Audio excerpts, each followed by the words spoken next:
저는 오늘 여러분과 함께 오늘 여호와의 구원을 보라, 오늘 여호와의 구원을 보라라는 제목으로 함께 은혜를 나누고자 합니다. 우리가 하는 이 믿음 생활은 결과가 있습니다. 결론이 있다는 말씀입니다. 베드로전서 1장 9절의 말씀에 보면 무엇의 결국 곧 영혼의 무엇을 받음이라 라고 되어 있는데, 여러분 첫 번째의 저 두 글자는 무엇일까요? 그렇습니다. 믿음입니다. 그리고 이 믿음의 결론은 영혼의 무엇일까요? 구원을 받는 것입니다. 이 짧은 한 구절은 주님께서 우리를 믿음으로 인도하시고 그 믿음으로 인하여서 우리들에게 주고 싶으신 것이 나와 있습니다. 여러분, 저 홍해 사건은 믿음의 결국 곧 영혼의 구원을 받음인 것이 드러나고 있습니다.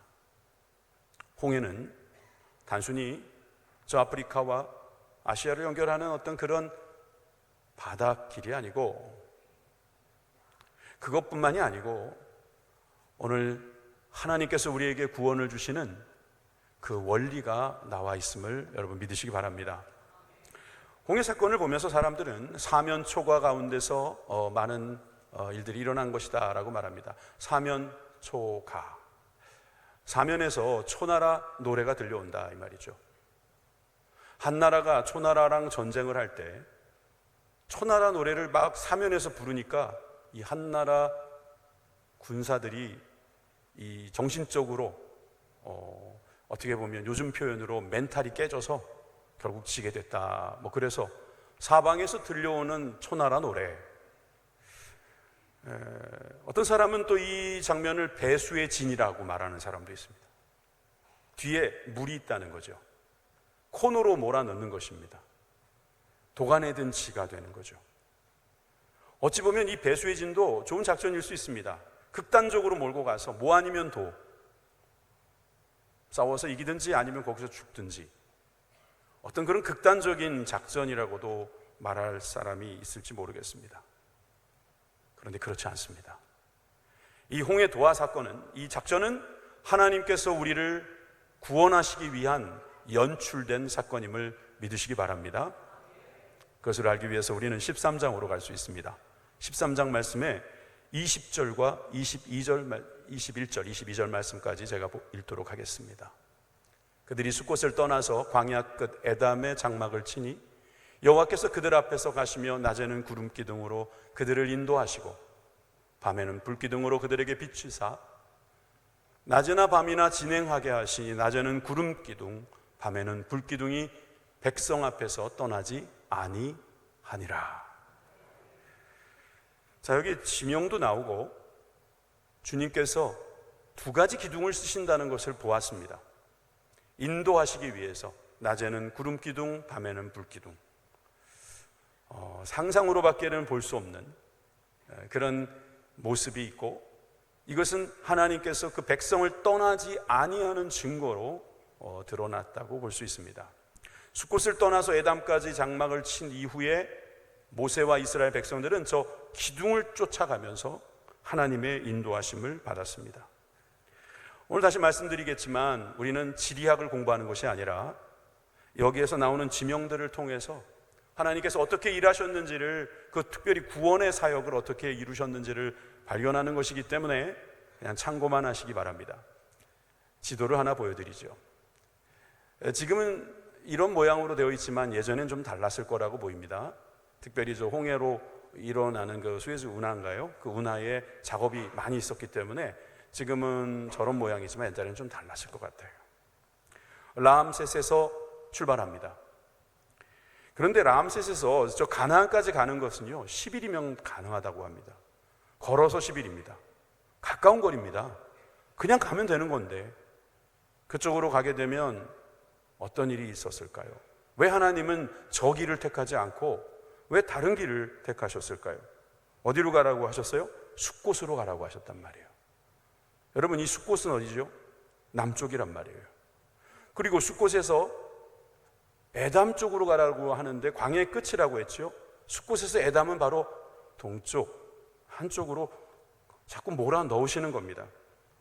이것은 무슨 뜻일까요? 밑으로 내려가라는 것입니다. 내려가서 시내산으로 지나서 바람 광야에서 막 헤매잖아요, 나중에. 하나님께서는 왜 가까운 길을 놔두고 우회를 택하셨을까요?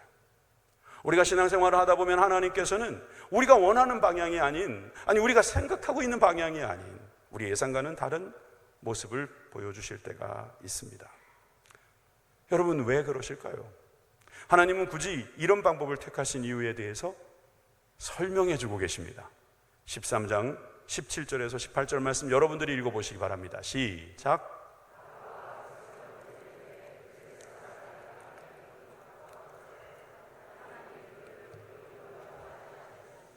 이는 하나님이 말씀하시기를 이 백성이 전쟁을 하게 되면 마음을 돌이켜 애굽으로 돌아갈까 하셨습니다. 그러므로 하나님이 홍해의 광야길로 돌려 백성을 인도하시매. 아멘. 하나님은 전쟁을 택하지 않으십니다.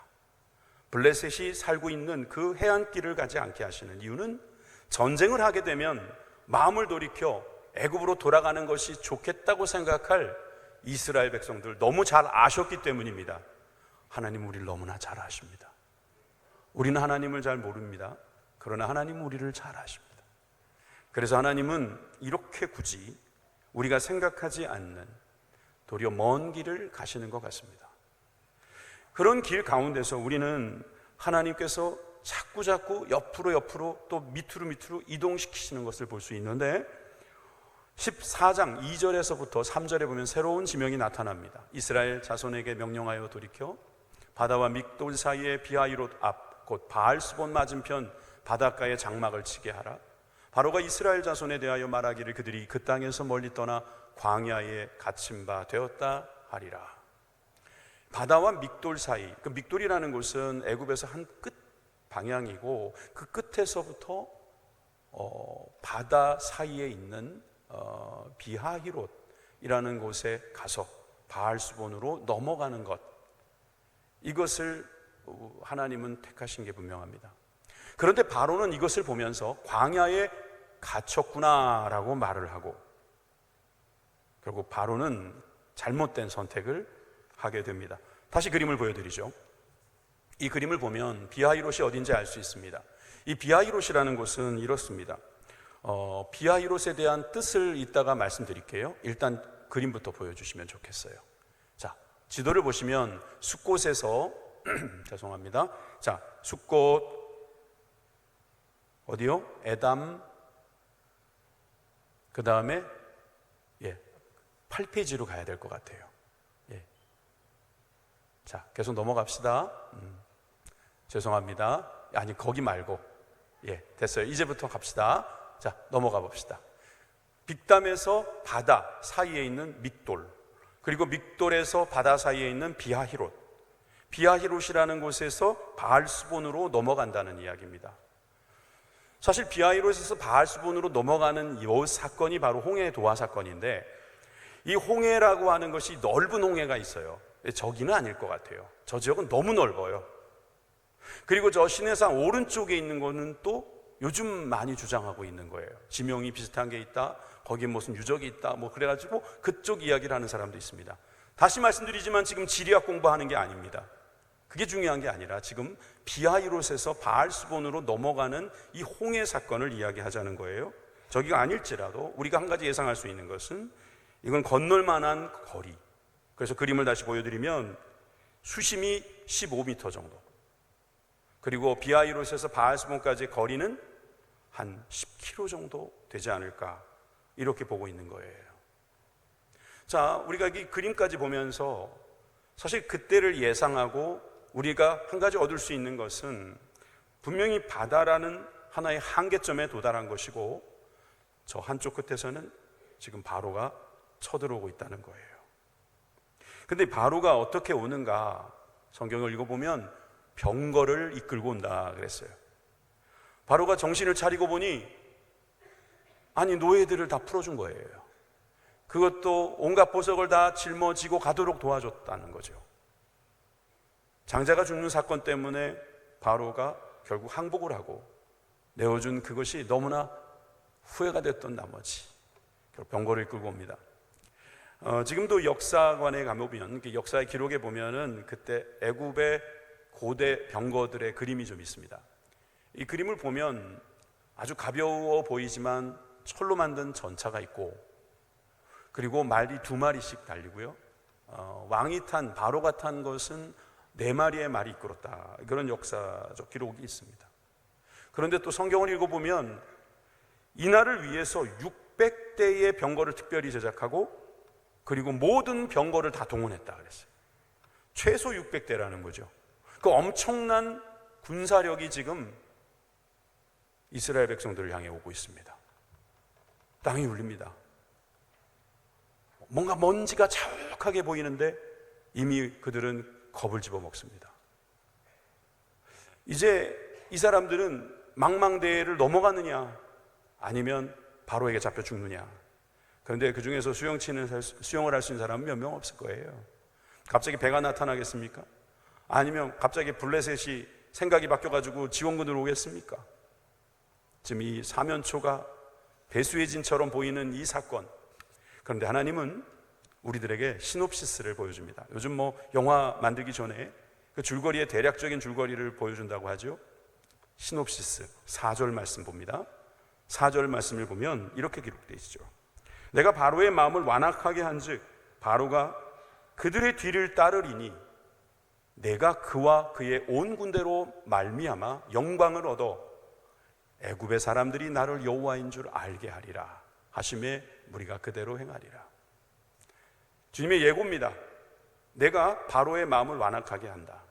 그리고 내가 너희들을 따라오는 바로를 내가 치겠다는 거예요.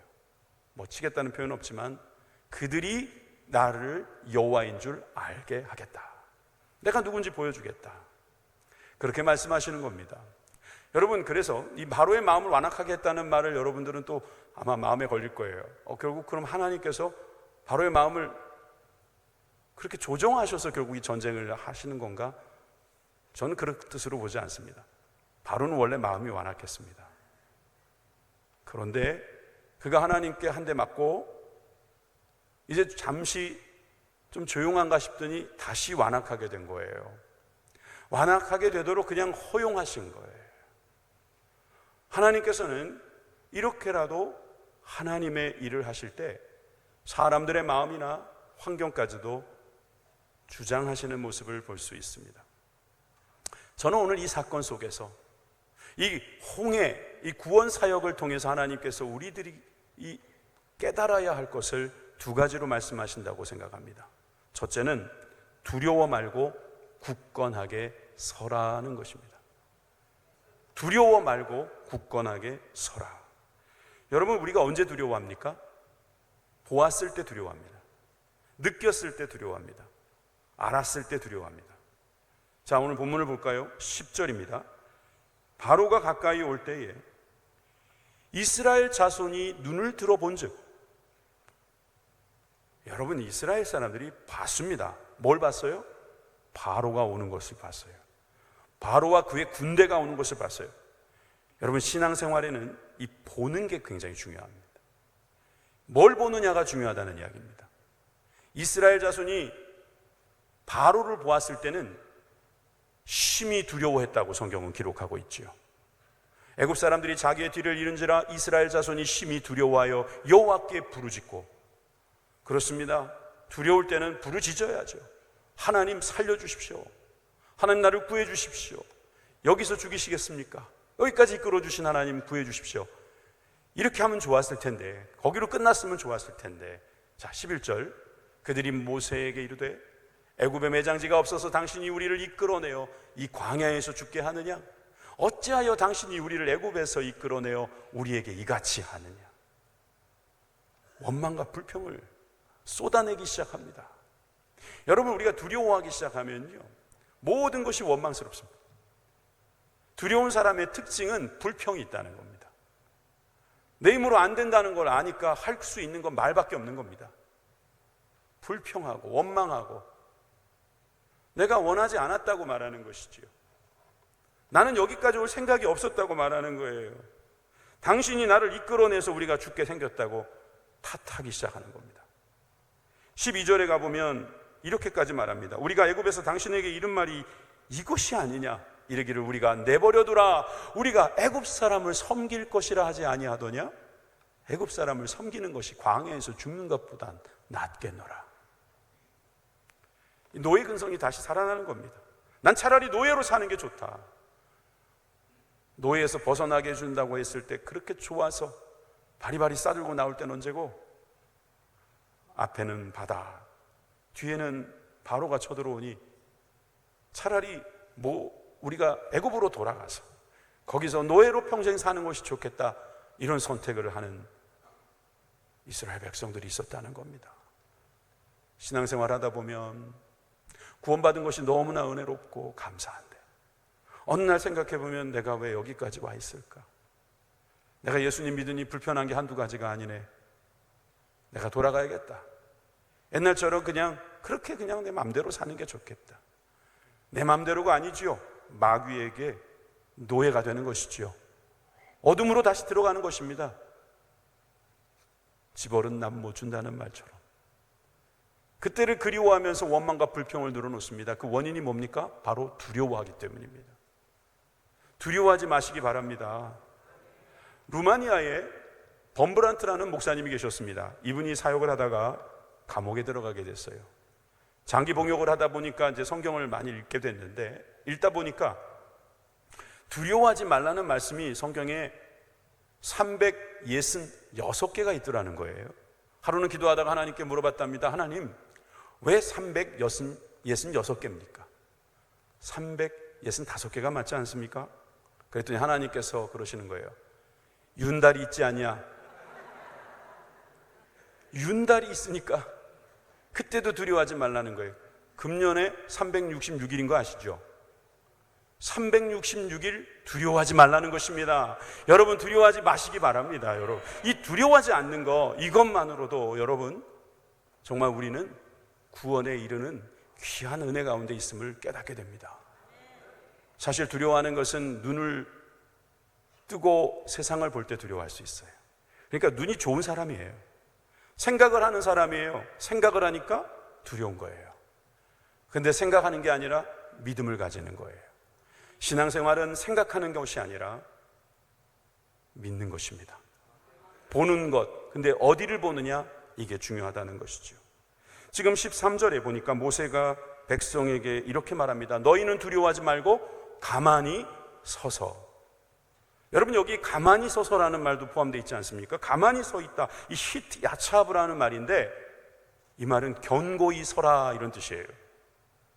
꼼짝 말고 그대로 서 있으라, 이런 뜻이 아니고, 더 정확하게 말하면 당당하게, 굳건하게 서 있으라는 거예요. 물론 다리는 흔들거립니다. 손도 떨립니다. 이도 부딪힙니다. 그래도 하나님의 말씀처럼 견고하게 그 자리를 지키는 것입니다. 이것이 바로 믿음이라는 거예요. 기다리는 거잖아요. 하나님께서 도와주실 때까지 기다리는 거예요. 그러면서 견고히 서 있는 이 모습을 성경은 또 이렇게 표현했습니다. 갈라디아서 5장 1절입니다. 다 같이 읽어봅시다. 시작. 그리스도께서 우리를 자유롭게 하려고 자유를 주셨으니 그러므로 굳건하게 서서 다시는 종의 멍에를 매지 말라. 여러분, 종의 멍에를 매지 않으려면 굳건하게 서는 단계가 있어야 한다는 거예요. 하나님 구해주시겠지. 그렇게 서 있는 거예요.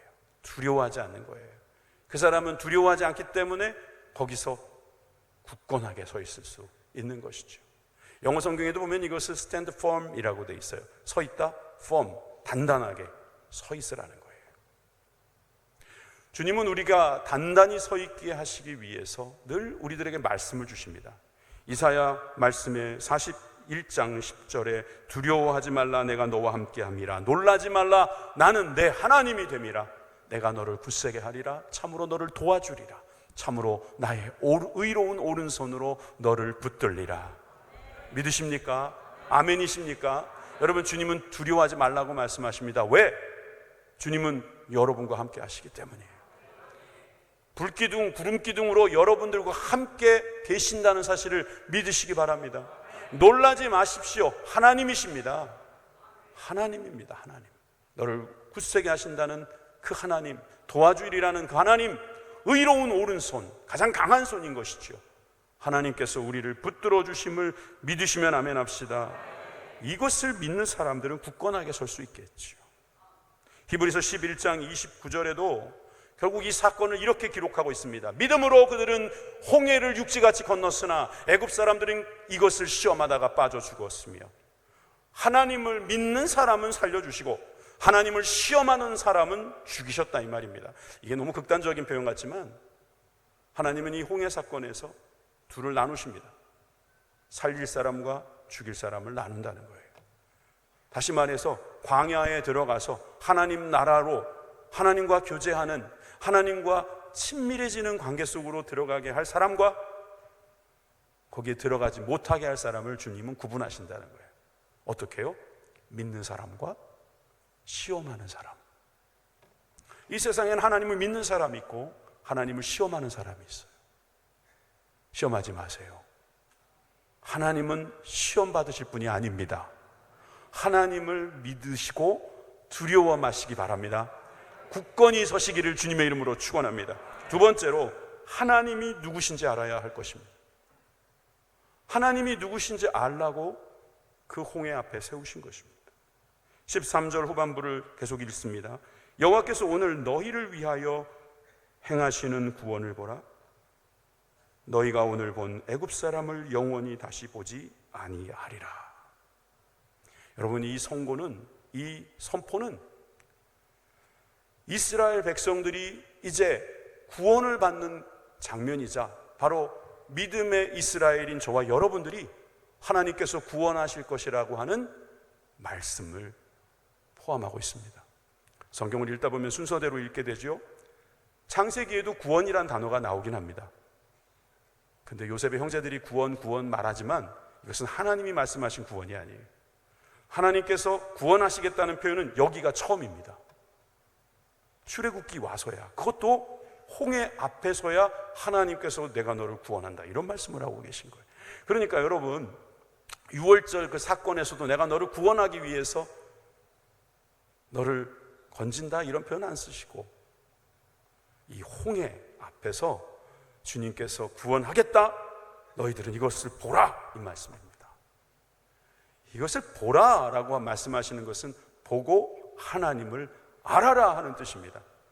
여러분, 그냥 본다는 것은 멍하니 그냥 눈을 열어놓고 그쪽을 향해 있는 것이 아니라 하나님께서 무엇을 하시는가, 이거를 보라는 거예요.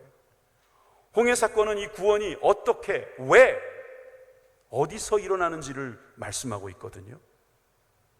애굽에서 나온 사람, 하나님을 믿는 사람, 하나님께서 우리의 삶 속에서 오늘 구원하고 계신다는 사실을 지금 이 사건을 통해서 말씀하고 계신 겁니다.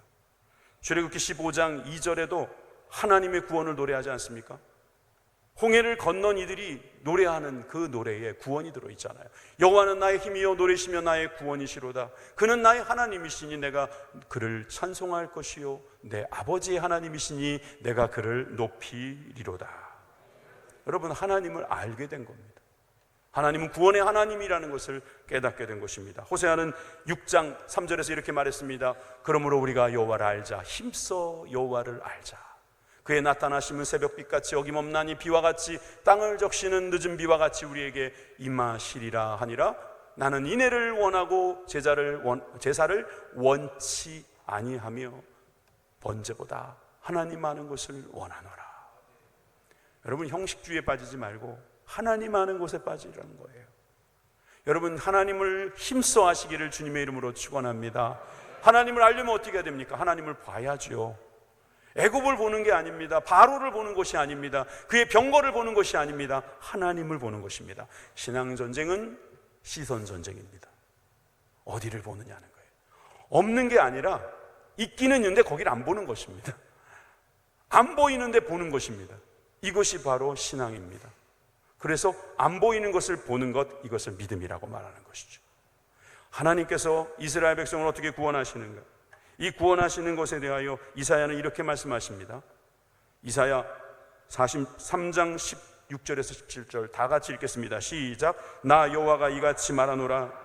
바다 가운데의 길을, 큰 물 가운데에서 지름길을 내고 병거와 말과 군대의 용사를 이끌어내어 그들이 일시에 엎드려져 일어나지 못하고 소멸하기를 꺼져가는 등불 같게 하였느니라. 아멘. 여러분 믿으십니까? 하나님은 길을 내시는 분입니다. 사람들은 그 위를 걸어갑니다.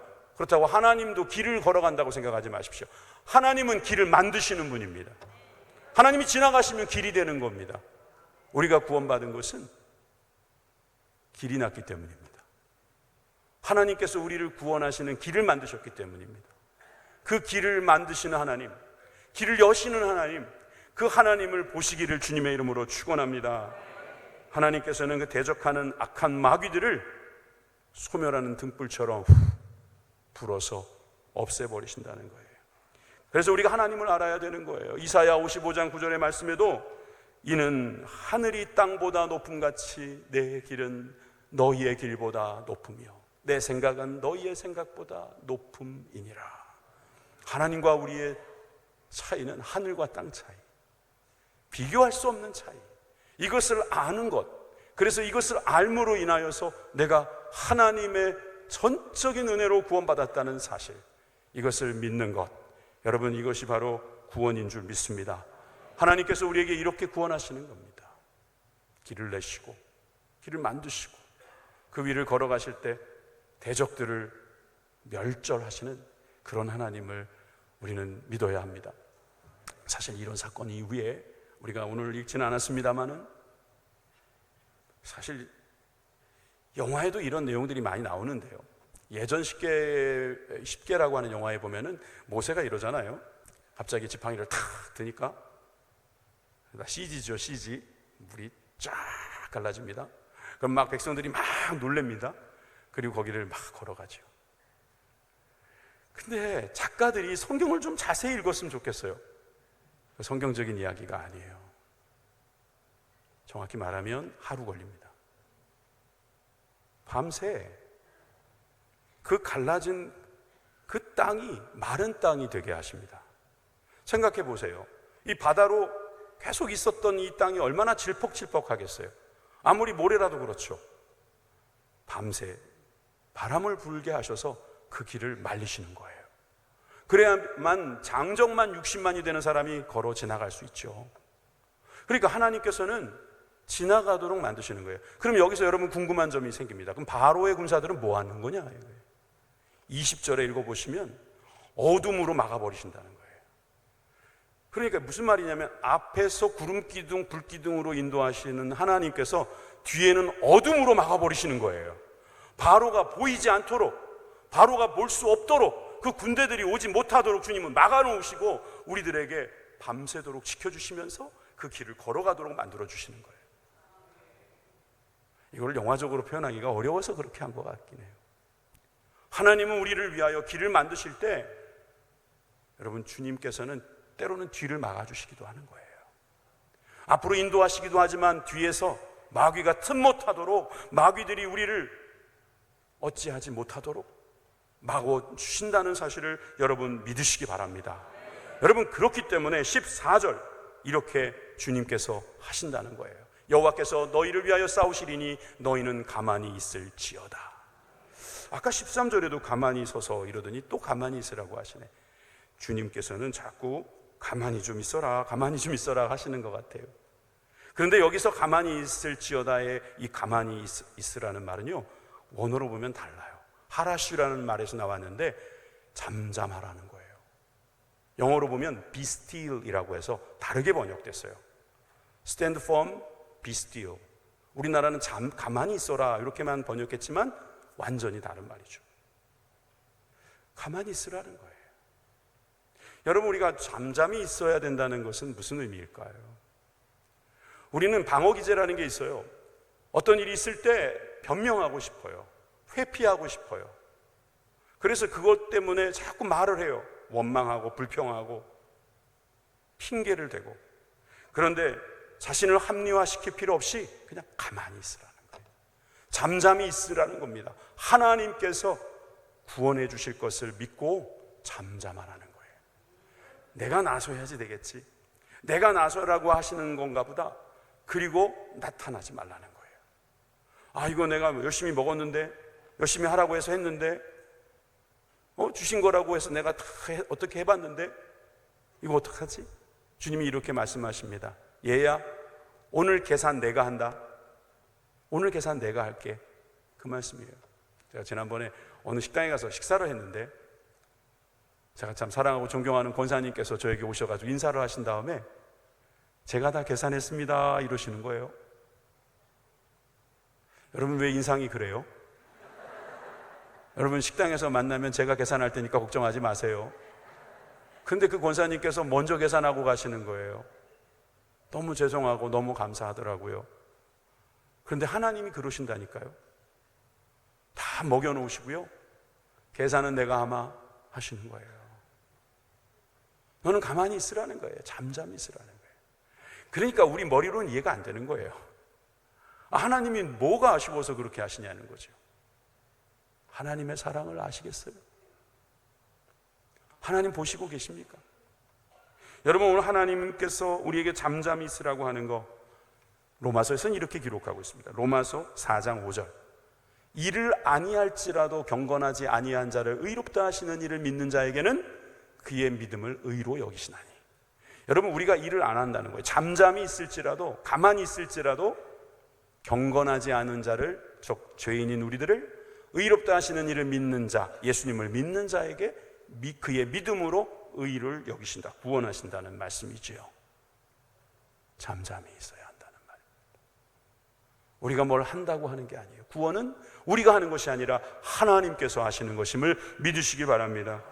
우리가 불경기다, 힘들다, 동맥경화가 아니라 돈맥경화다, 이런 소리고 하고 있을 이 시대에도 하나님은 하나님의 백성들을 지켜주고 계시는 거예요. 막아주시는 거고, 열어주시는 거고, 말려주시는 거고, 닫아주시는 거고, 주님께서는 우리를 인도해 주시는 것입니다.